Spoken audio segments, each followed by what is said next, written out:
Hi, we are back with season 2 leadership. My name is Esther Tanez, the journey of an entrepreneur. And I'm excited today because we're going to get to use different styles for different circumstances. And you must be saying, wait a minute, but leadership is, a set of rules that are influence and empower and yes, but there's different ways of how to manage different groups or the same group in different moments, how to use that effectively, how to use your the style for the circumstances that you might be in. You may have a warehouse and you may have people that are packing and storage, drivers, lifts, all kinds of different departments. And you have people in the office and you have marketers. So understanding that some businesses have different layers and different positions within the same organization,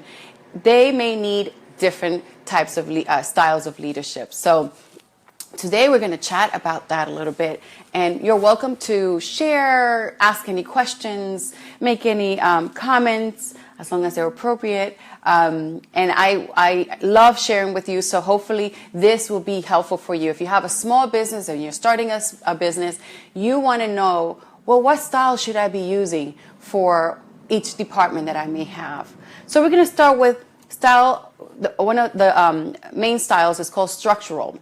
And on our last video, we talked about transformational and transactional. And structural is more of the transactional style. It's very defined in its roles. Everybody knows what their responsibilities are. They are very systematic. It's already been planned what you're going to do every time a client comes in, or the steps to deliver your job, how to get that done. So that structural style of leadership is going to be very systematic, very the leader takes full responsibility. It chooses its team, it assigns the work, it manages them, has an expectation of excellence because the steps have been given to them. So if the team follows it, they should get the results that are already expected if they follow the processes. So it's easy to make quick decisions without having too many challenges because they already know their responsibilities. So if you have to make a shift, they're willing to do those shifts. So that's very important. Hello, Raul. But only use the style for that team that is very structured and they already know their role and they are very committed to the organization. You don't want to use this style when the person doesn't really know their job, they don't know their role, they're not clear on what the expectations are. So structural precision, it's very important that you use that only when your team is well informed and knows where they're going. So and don't be too flexible, and you have to be careful with this team because it's so stagnant, it's so systematic. Sometimes the team may feel like there's a lack of innovation. They may feel very stressed. So you have to change it up at some point. It can't be structured all the time. But this is a very effective, I would say, maybe restaurants that have to have certain types of departments to get the food out in a very precise manner. That has to be very structural. I would say accounting would have to be very structural. So restaurants, maybe warehousing, that structural processes that they have to do it systematically. You want to use that type of leadership. But you, the leader, are responsible for them. You are going to oversee. You're going to manage them. So it's very important that you know what's expected and you know what the processes are so that when you are managing them, they're not listening to new changes. So, oh my God, you changed the rules again and again and again. So very structural. It's more like a transactional leader. The other one is participative. And the participative, they make them feel the leader, when they work this way, they are making their team feel almost like family, like we're friends. I care about you. I'm going to listen to you. I'm going to ask you how your family is. I'm going to ask how you're feeling today. It's very personable. It practices the friendship factor, so it has 3 different areas, which is they take time for them. They are very caring and respectful. So they respect, they're patient. But you know what? When you have this style of leadership, it fosters a feeling of bonding, belonging, and ownership of the organization. So this style of getting connected with your staff in a very friendly atmosphere makes the team feel like you truly care about them, and they get engaged and they want the business to be successful. So it increases morale. It allows for opinions. So when the team is giving you their opinions, they feel like they're engaged in the organization. They're part of it. They're part of the solution. And it also helps the leader get fresh ideas. Sometimes when we're in it, and I've done this in my own team, sometimes I'm so in it and I'm so focused on what I want that I need someone to say to me, well, why don't we try it this way? And those ideas can be great. I mean, and they have been great. So try this style, but be careful about this style of using it too much, because it can cause mediocrity. In other words, they feel so friendly with you that they are willing to kind of slack off a little bit. So you want to give the friendliness, but you got to be careful. You have to keep the structure a little bit here.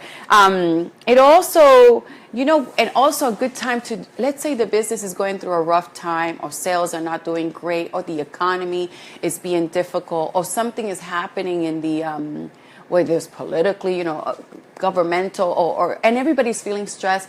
You want to use this type of style at that moment because you want to build trust again, and you want to reconnect with your team. So either it's an interior issue that's happening within your organization, or it's an exterior issue that's impacting our community. So connecting with them. So structural and participative. The third one is servant. And I like this one. I don't know if I'm always great at it, but I like this one. And it's very clear on the expectations. I'm here to make sure that you have, as the leader, I'm here to make sure you have all the tools in place and all the training that you need.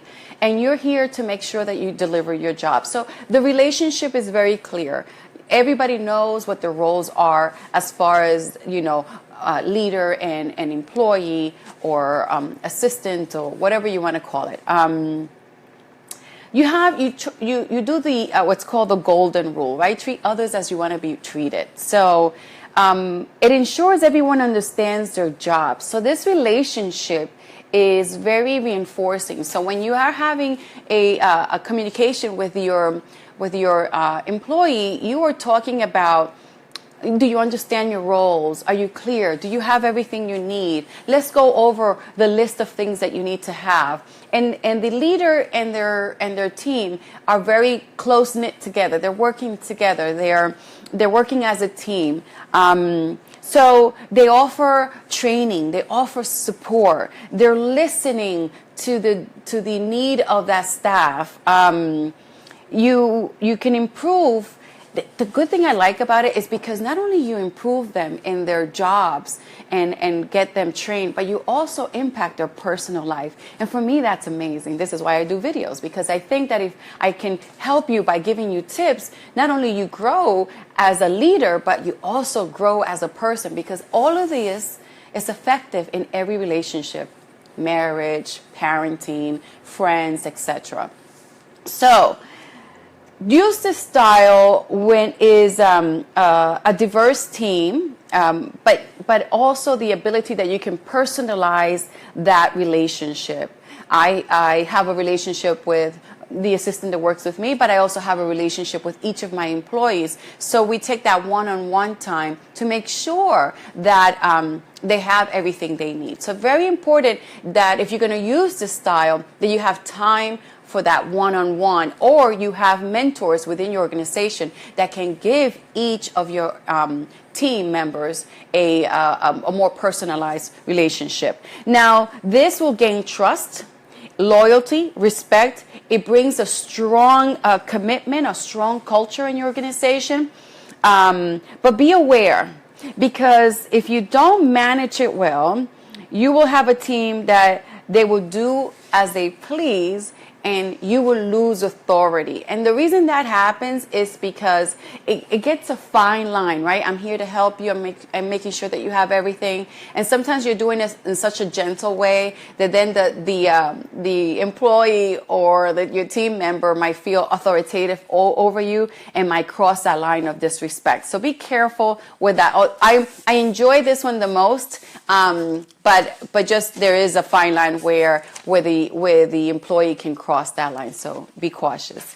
The other one is freedom, and freedom gives the ability to their employees to kind of, here's the specs, here are the expectations, and they kind of let them run with it and just kind of check in every so often. So this type of leadership program, you should only use it with people that are well versed in that field.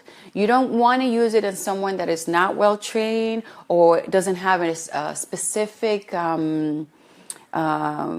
expertise. So you want to make sure that if you're going to use this type of leadership, which I use in my office too, and I use it as a mother.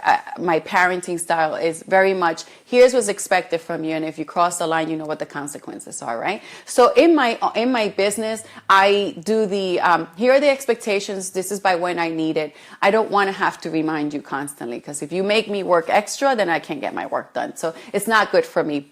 So this is why it's important that you use this type of leadership, and only maybe the executives or people that are very experienced in their fields, and they can do their job, and you don't have to really be training and monitoring and encouraging and motivating and doing all the other different styles, because this person is an expert. Too much, nothing too little. We talked about that last week when it's a structural, when it's a transformational or transactional leader. Nothing that is too much works, is never effective. So make sure that you understand that the structural one, what department you may use it, at what time you use it, the participative, the servant, and the freedom. Very important that you have those different areas of styles of leadership and who you're dealing with in your organization. So I hope this was helpful. My name is Esther Tanez.